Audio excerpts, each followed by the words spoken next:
So hi guys, so now we're going to talk about the problems here in our barangay. So tara! Dalawa ang pinakapangunahing problema ang aming tinatamasa dito sa aming barangay.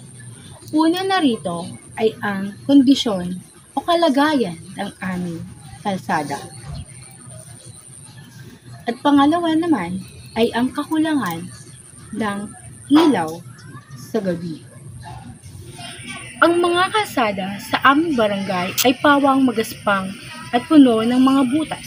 Nakikita naman natin. Ito ay nagdudulot ng panganib sa mga motorista at mga naglalakad rito, lalo na sa gabi. Madalas na nagiging sanhi ito ng mga aksidente at pinsala sa mga sasakyan.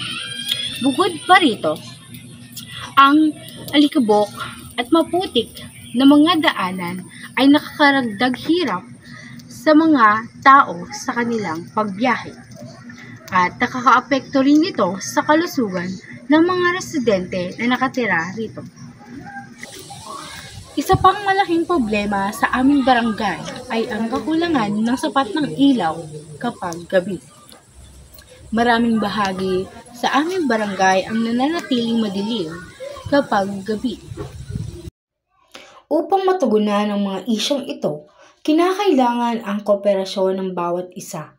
Kailangan natin ng aktibong pakikilahok sa mga programa ng barangay na naglalayong mapabuti ang kalagayan ng ating mga kalsada at magbigay ng sapat na ilaw.